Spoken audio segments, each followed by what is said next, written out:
He's yeah. Obviously, last night it's nice when you get a game with you get to watch him playing a game. Obviously, from the development camp, that was more laid back and more had more shenanigans in it and things like that. But you could see that he's got good skill, good vision. He can make plays through those small areas. He's got a patience and a patience and a calmness about him. Um, last night seeing him with the extra speed and playing against higher caliber players, I think that's something that he needs to improve is the foot speed aspect of it. But man, he made a lot of good plays in a lot of little areas and was pretty steady. And I think that's what's special about him and unique about him in the way that he has that patience and that calmness back there for a big guy. Glenson is here in camp and he didn't play a lot in the playoffs. How do you help a young player through that experience and then help him, hey, these are the things you need to get better at as he comes into this year and the next year? I've been really impressed with how Laxey's attacked the summer. From the attitude he brought and the leadership qualities he brought to development camp that he's brought forth to here in prospects camp, doing this camp again as one of the older guys. I've been really impressed with the summer. This is he knows that it's a big season. He's really bought in. Obviously last year's last year. That's kind of what the messaging's been. And you have an opportunity when seasons end to go and really work on yourself. Find that mental toughness, can work on your strength and your speed and your agility, all those things, and come in to camp in a brand new season. That's what's special about Seth and how he runs things. We don't hold grudges. There's nothing that is going to be carried over. He's a really special coach in that way. So I mean, again, I've been really impressed with what I've seen so far, and he's been a great leader and mentor to these young guys. And I'm just hoping that he can continue to build that momentum into main camp. What's your impression of Lindgren so far through development camp and obviously this weekend? Special skater. He's his edge work. I wish I had that for one of the games that I played in the national. But he's a special skater. His escapability.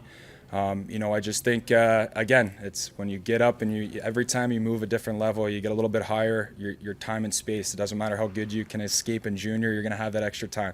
Here last night, I think those are one of the things that we talked about on the bench a lot is he'd escape and think he has more time, but guys are going to hit their edges. They're going to get back on the hunt, so that time and space awareness, that on-ice awareness, I think it's going to continue to get better. But his skating and his hockey IQ are pretty special. And, when you got a guy like going back to Komarov and you got Lindy at where we got them in the draft, kudos to our scouting staff for finding those two players at where we got them in the draft. Komarov's such a different player than Lindgren is. What are some of the traits you see out of him? He's huge, first of all, I know that. But for a big man, he seems like he does move fairly well, too. Yeah, he does move. I would say the thing that, would be the emphasis that I know our player development staff is working with him, that we've been talking to him while he's been here at development camp and now prospects camp is those first three strides. You guys know, you guys watch a ton of hockey. You're all very knowledgeable in the game. If you don't have those first three strides, you're not going to be able to continue to move up and play more minutes. So, but from a standpoint of when he does get there, he's able to get guys into the wall, get stalls, and then make those little slip plays to get us broken out of the zone. And then his big body, as he fills in, continues to fill in, continues to work on the skating. It should fall right in line with how Donnie wants to play, with how we want to play down in Rochester, with the swinging and the surfing and ending plays early in the neutral zone and becoming a neutral zone counter team.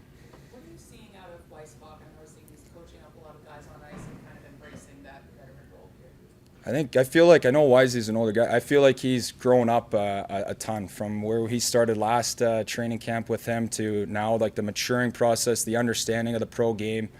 And yeah, I would, similar to what I said about Laxey, just the growth, and I'm really excited for him. Obviously last night, some of the darty plays he was moving, he was using his legs. His legs are his biggest asset. And, he was flying out there last night making and creating a lot of plays for us. But again, really impressed with how Wisey's come back from the summer, obviously put in the work. And now again, the best part about being in these kind of camps as an older guy, you have a leg up when you go to main camp. You're more prepared. You've already been in games. You've already taken hits, So I think it's a great opportunity for him to take all this in and then to be able to really ramp it up at main camp. Steve Cliff is a guy that we really haven't seen much of. I don't know if you've seen him in person until this week, but what's stood out to you? Obviously, he has an NHL-ready body. It looks like a bull in front of the net. He's a monster. He's an absolute monster. I think you'd have to talk to our strength coaches. I think he absolutely crushed the bike test. Went so hard they almost broke the bike. Really strong, really powerful, and again, you guys know how hard it is to score goals in the American League and especially in the National Hockey League. You got to get to the blue paint. You got to get to the net front, and what I've seen out of him the last couple of days is he's a guy that's extremely willing to get there. He's got the frame to handle the beating and the pressure, and then he's got nice hands in tight there to finish. So really impressed with him. Was really impressed with him last night on the power play. The shifts that he got on the penalty kill. For him, that finding that special quality that can get you to the next level, get you to the NHL. I think he has that capability where he can really carve out a niche this year and going forward. As you've seen Casey Fitzgerald grow, he's such a better player than the day he showed up here. I mean, the improvement has been phenomenal. What have you seen out of him? And is it just that desire that he has to get better that has made him into a guy that can play in the National Hockey League now? I think as a coach and a parent, you try to say I don't have a favorite guy I've coached or a favorite kid, but Fitzy is a guy that from the day I met him and started coaching him, he's a guy I want to go to war with every night. He's going to have his things. He's going to make mistakes, but he comes every single day to help his team win. He's a real heart and soul guy, and the growth that I was fortunate enough to see firsthand out of him and what he earned last year with the Sabres was extremely special. And I know he's the type of kid that he puts it right away, and he's going to come back with even a stronger purpose and will to get better and to help this team win up here. But just the growth on him is special. But when you got a guy that competes and works, it's a great example. I've used him in a lot of our meetings. Just the work, it's hard. You might have been something at college or junior, but when you get to the National Hockey League, you have to be willing to really dive in and own something to help a team win. And, Fitzy epitomizes that. Yeah, no, I mean, I've shown clips. Obviously, I'm in charge of the penalty kill. So, I mean, last night I finished with 3 Fitzy blocks where he ate him off the back, sacrificing going down because that's the type of guy he is. And if you truly, at the end of the day, there's the special players in the National Hockey League.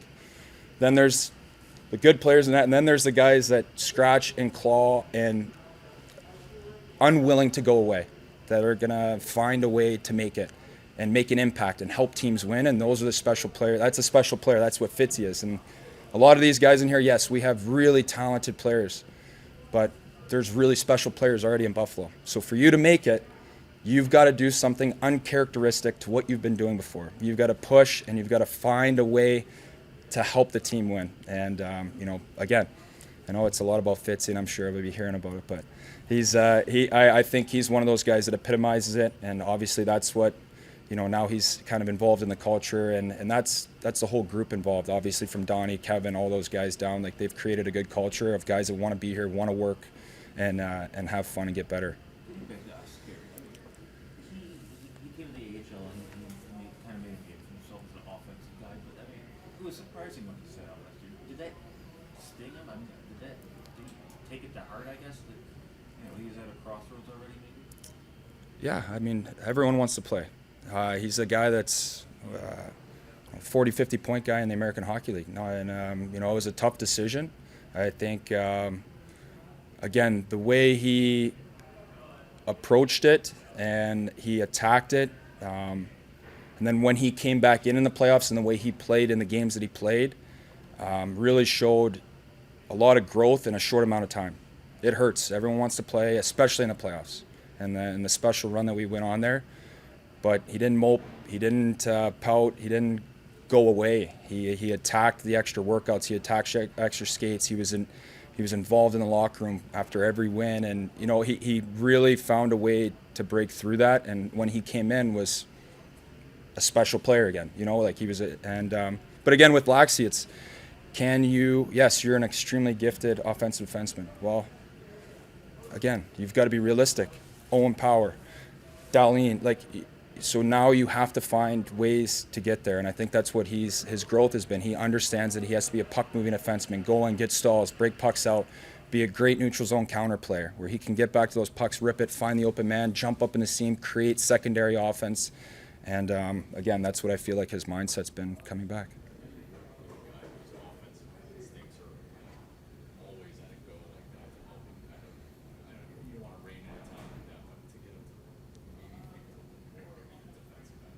I think that's what's special about coaching in the jungle. You know, when you're in the American Hockey League, you're in the American Hockey League for a reason.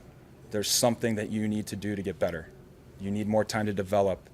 And you can use examples of the guys that are in the league. You can have comparisons and show different stat lines of different guys' paths and journeys. And, you know, I don't want to, you know, just because I played a certain way believe me, I wish I could have skated and scored more goals for you guys. And but I owned what I was. And I think that's what's special about being a coach down there is you can really own what you're good at. You were here, you were signed, you were drafted for a certain reason, and that reason can't go away. But now it's finding that special niche that I talk about a lot. Like you have to become a player that helps the Buffalo Sabres win. So I think that's where it comes. Like that's how you can make that connection. You still need to have all those offensive abilities, the moves, the way you can operate on the offensive zone blue line. But at the end of the day, if you can't play in the D zone as a defenseman, and you can't get stalls, you can't end plays, you can't break us out, you're not going to help them win. So, I mean, I think that's, like I said, one of the fun parts about the position I'm in now is you kind of get to explain it to them, and you have more practice time and video time with the players to do that. All right, thanks, guys. Thanks, guys. Appreciate it.